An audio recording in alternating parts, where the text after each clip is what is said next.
On a March morning in 1974, Sisinio Poddi, a farmer of Cabras, was ploughing his field when he saw a stone head emerge from the earth.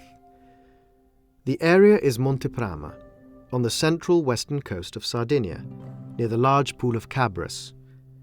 It is the territory of the dwarf palm Prama, inhabited since prehistoric times and rich in Nuragic settlements, north of the Phoenician, Punic and Roman city of Tharos. Sisinio alerts the superintendents for archaeological heritage of Cagliari to the discovery, and they organize a series of excavations with the local university.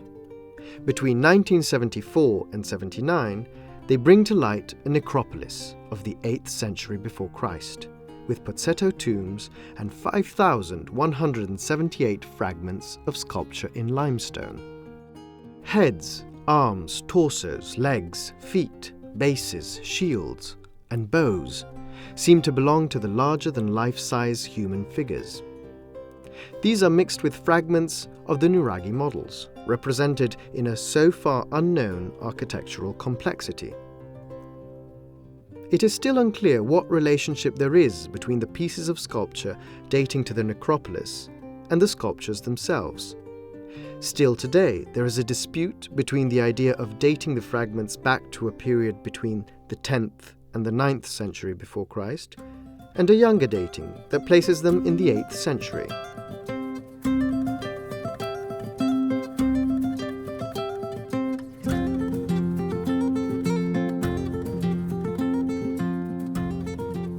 In August of 2007, the adventure begins for restoring the Monte Prama sculptures. Thanks to the wide-open spaces offered by the new laboratories of the Centre for Restorations at Lipunti, the superintendents for the archaeological heritage of the provinces of Sassari and Nuoro puts out tenders and assigns the job to the Centre for Archaeological Conservation of Rome, the CCA. The task is to survey the 10 tons of stone fragments in what will prove to be an exciting challenge.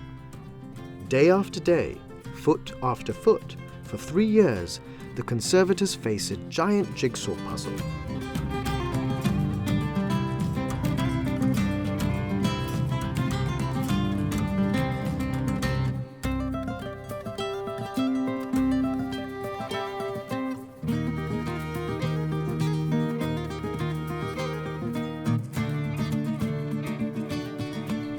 The fragments are drawn, photographed, documented, numbered, listed in a database, cleaned and consolidated.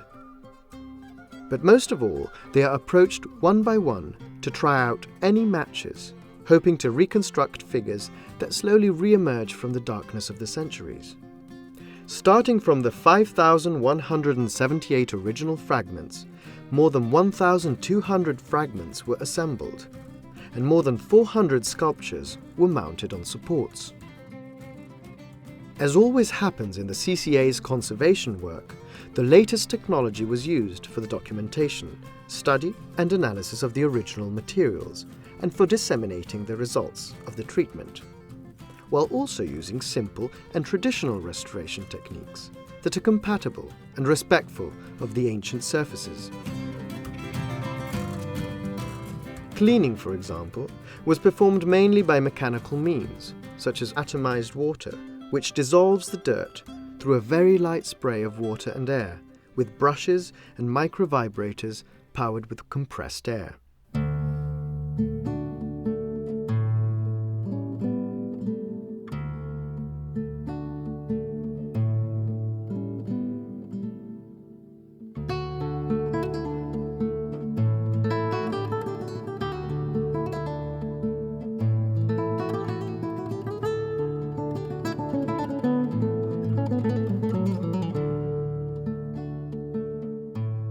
Crumbling and joining surfaces were consolidated with inorganic materials, lime water and ethyl silicate, in order to protect the original surface and to prepare the fragments for bonding.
Based on the principle of full respect for ancient material, no holes were made in the original stone. The contiguous fragments were assembled by use of synthetic resins, while leaving to an external metal structure the function of supporting the reassembled statues. Breaks and cracks between the various joined fragments were plastered with lime-based mortar in order to prevent mechanical damage to surfaces and avoid dust deposits.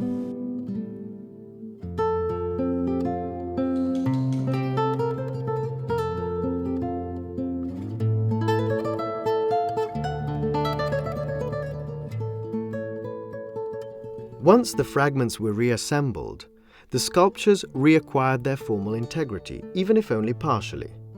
Physical integrity was another matter, because due to the degradation of the original material and to the missing parts, they could no longer stand alone on their original base and soar upward, straight and solemn. For this reason, we designed a support that holds the statues upright without interfering with the 360-degree view of the sculpture. The support meets the following requirements: maintaining the integrity of the original stone material, excluding the use of pins; minimum deformability; minimum visibility of the metal structure; stability; possibility of making subsequent additions of fragments; total reversibility.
For each sculpture, we created a steel structure with a central column behind the statue, with small supporting arms.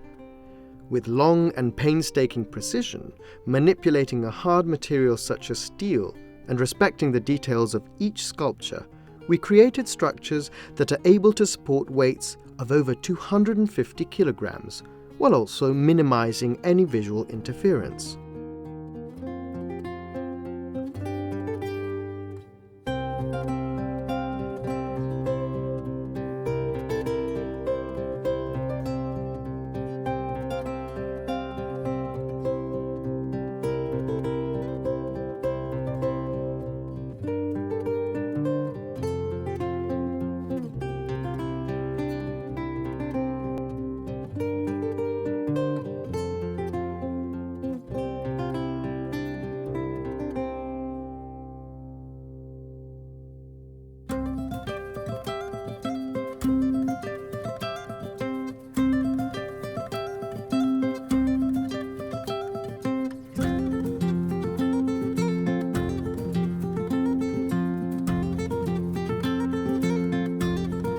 The majesty of these sculptures, only partially affected by the vicissitudes of history, is still noticeable, and the solution implemented will not only permit one to appreciate the sculptures in their natural position, but also to admire all the decorative details executed on both the front and back. Minimizing the visibility of this structure was a choice that, combined with the need to limit its deformability, has meant working with materials of high resistance but minimum size.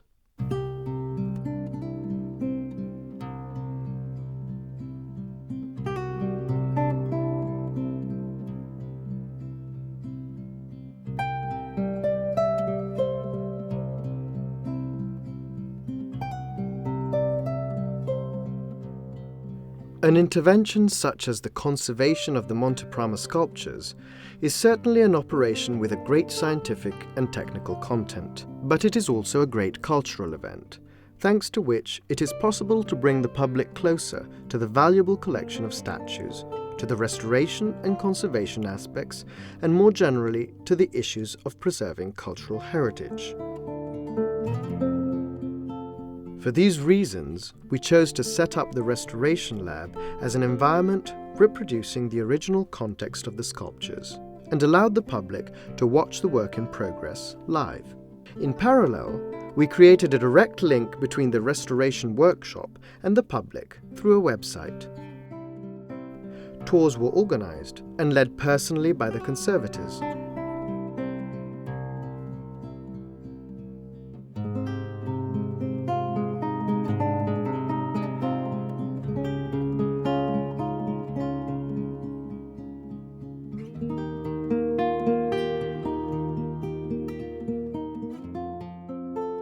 There was a drawing competition to capture the interest of younger visitors, and the media were involved to ensure constant coverage.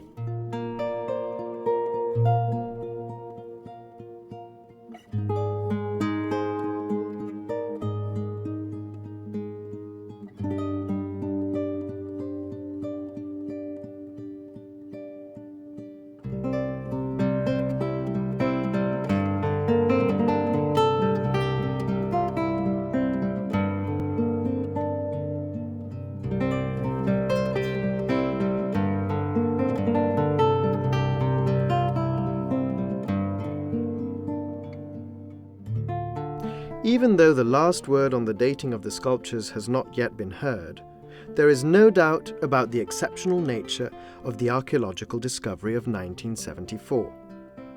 38 sculptures depicting archers and warriors and models of Nuragic.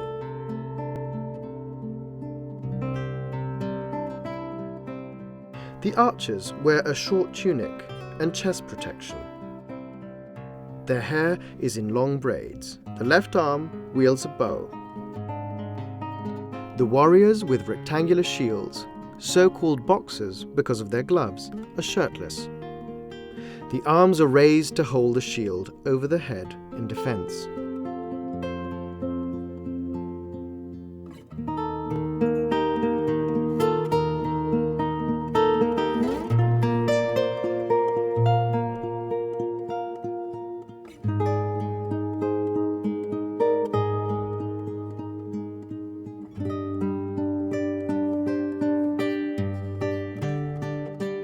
Other warriors hold a circular shield in both hands.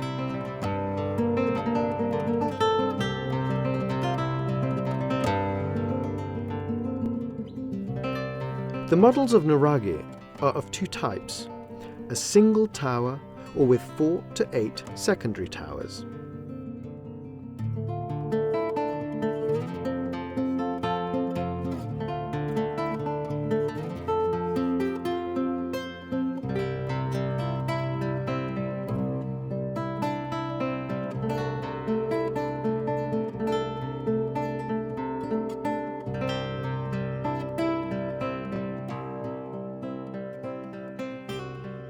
And if there is no doubt about the great discovery of 1974, there are even less on the validity of organizing cultural events of public interest, together with conservation.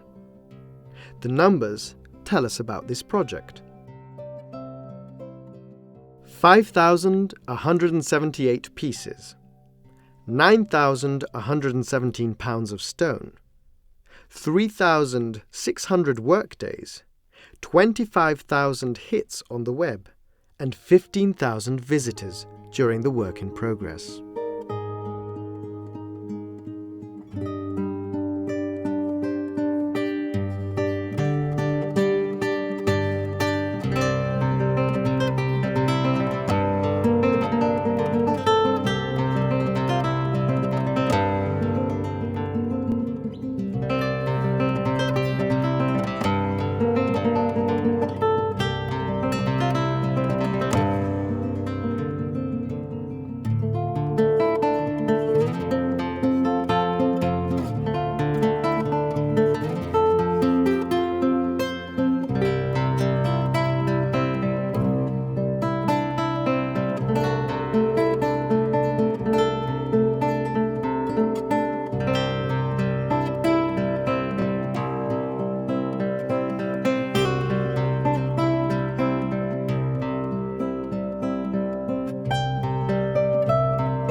Today, the army of warriors, dismembered almost 30 centuries ago by an unknown act of vandalism, is reassembled into a single set, which finally can be admired in all its extraordinary power.